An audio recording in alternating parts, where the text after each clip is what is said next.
जी आप कह रहे हैं भगवान को पाना बड़ा सरल है, हमें तो लगता है बहुत मुश्किल है, तो ये युक्ति कैसे बैठे? देखो, भगवान को पाना कठिन नहीं है, भगवान की प्राप्ति की चाह कठिन है।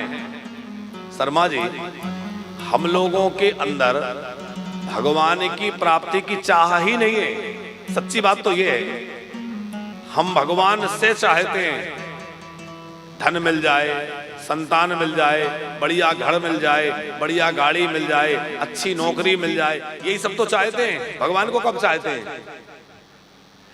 तो भगवान हमें चाहिए ही नहीं, इसलिए मिल नहीं रहे। जिस दिन भगवान हमें लिए प्रिय लगने लगेंगे और हमारे अंदर ये आ जाएगा कि हम बिना भगवान के नहीं रह सकते, भगवान की प्राप्ति की दृढ़ इच्छा जाग जाएगी, तो भगवान अपने आप हमारे सामने प्रकट हो जाएंगे। भगवान की लीला, उनकी अनुभूति हमें होने लग जाएगी। भगवत प्राप्ति कठिन नहीं है, कठिन है भगवान की प्राप्ति की चाह। आप समझ रहे हैं हम जो कहना चाह रहे हैं?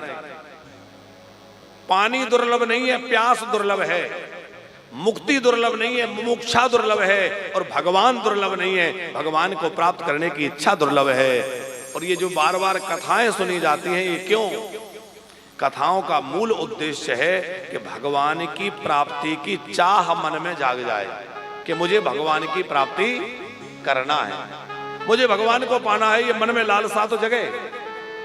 ध्रुव जी के मन में ये लालसा जाग गई, दृढ़ संकल्प कर लिया, तो भगवान ने रास्ता दिखाने वाले नारद जी भेज दिए।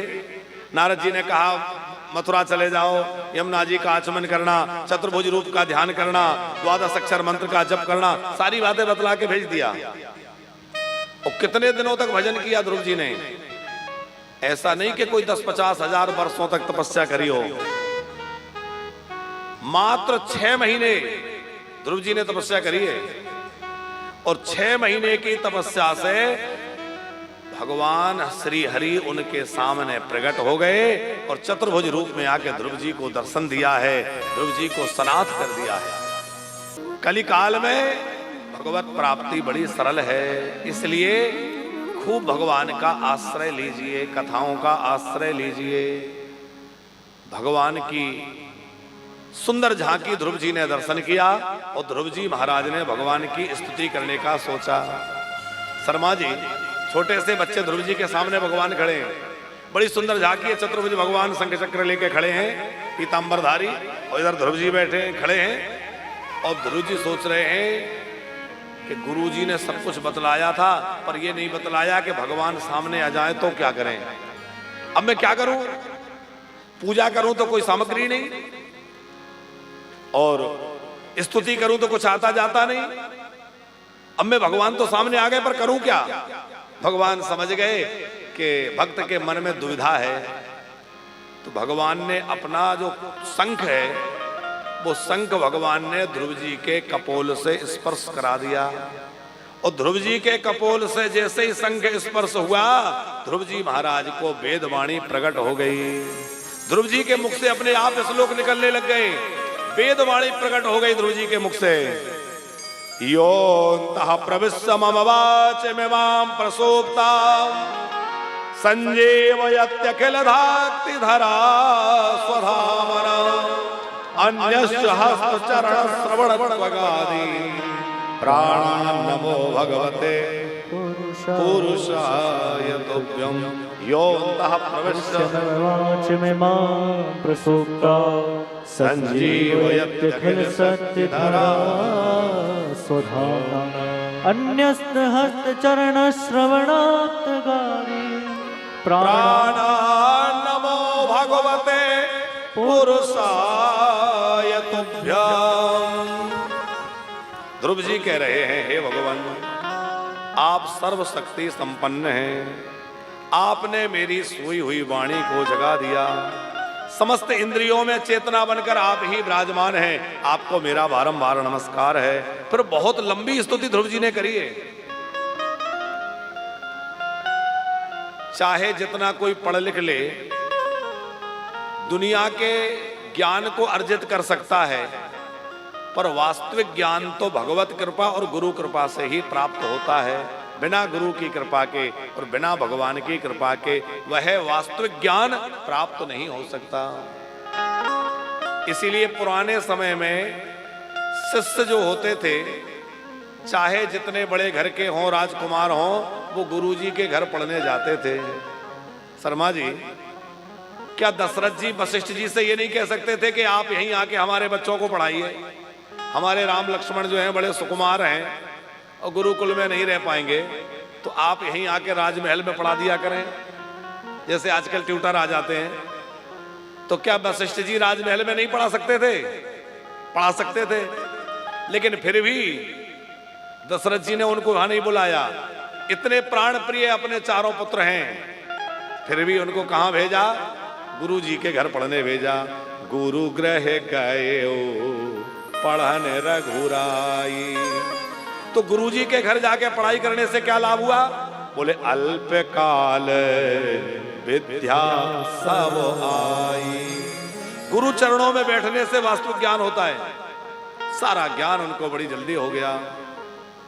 यहां भगवान ने कृपा की, ध्रुव जी को ज्ञान हो गया। ध्रुव जी महाराज भगवान की स्तुति कर रहे थे। भगवान ने विचार किया कि मैं इनको अपना धाम प्रदान कर दूं तो इनको धाम तो मिल जाएगा, पर इनके मन में एक लालसा रह जाएगी राजगद्दी पे बैठने की। ये अपने पिताजी की गोद में राजगद्दी पे बैठना चाहते थे, और लोग भी संसार के यही कहेंगे कि बालक ध्रुव ने तो राजगद्दी पर बैठने के लिए भजन किया था और राजगद्दी भगवान ने दी नहीं। इसका मतलब भगवान जो है, ऐसा जरूरी नहीं है कि जो भक्त चाहे वो दे ही दे। इस बात को प्रमाणित करने कि जो जो भक्ति की इच्छा होती है मैं पूरी करता हूं, भगवान ने ध्रुव जी को कहा कि पहले राज्य संभालो, पहले अपने नगर में जाओ, राजगद्दी पे बैठो, राज्य करो, ताकि दुनिया को ये पता चल जाए कि भगवान की शरण ग्रहण करने से कोई वस्तु जो है अप्राप्त नहीं रह जाती। जिस कामना से आप शरण ग्रहण करेंगे वो निश्चित मिल जाएगी। ध्रुव जी महाराज वरदान प्राप्त करके लौटे, लेकिन ध्रुव जी के मन में बड़ा गिलानी हो रही थी। बाबूजी, गिलानी ये थी कि परम ब्रह्म परमात्मा के मिलने के बाद भी मैंने राज्य मांग लिया। अरे मुझे तो चाहिए था कि भगवान से कहता अपनी निर्मल भक्ति दे दीजिए, पर भगवान ने मुझे राजा बनाने के लिए भेज दिया। ध्रुव सकलानी जपेउ हरि नाम, लेकिन पावा अचल अनुपम ठाऊ। बाद में ध्रुव जी ध्रुव लोक में गए। ध्रुव जी नगर में लौटकर आए, खूब स्वागत हुआ। इनके पिताजी को भी गिलानी हो रही थी कि मैंने छोटे से बच्चे का अपमान कर दिया, उसका कोई अनुमोदन नहीं किया। और जब ध्रुव जी भगवान को प्राप्त करके लौटे, नारद जी ने बताया कि इनको साक्षात्कार हो गया है, तो सबने बड़ा सत्कार किया, उनकी शोभा यात्रा निकाली। और फिर उत्तानपाद ने इन्हीं ध्रुव जी को राजगद्दी पर बिठाया, इनको राजा बनाया और स्वयं वन में चले गए। अब राजा उत्तानपाद वन में चले गए, ध्रुव जी ने राज्य शासन संभाला। 36,000 वर्षों तक ध्रुव जी ने राज्य किया। इनके 2 विवाह हुए, भ्रमी और इला, 2 पत्नियां इनकी हुई। भ्रमी से कल्प और वत्सर 2 बेटा हुए, इला से उत्कल नाम का एक बेटा हुआ।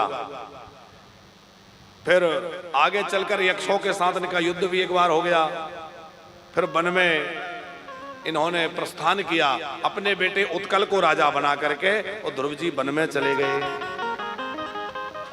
अब इनको लेने के लिए भगवान ने विमान भेज दिया, और दिव्य विमान में आरूढ़ होकर के, और यह मृत्यु के मस्तक पर पैर रख करके और भगवान के धाम को चले गए।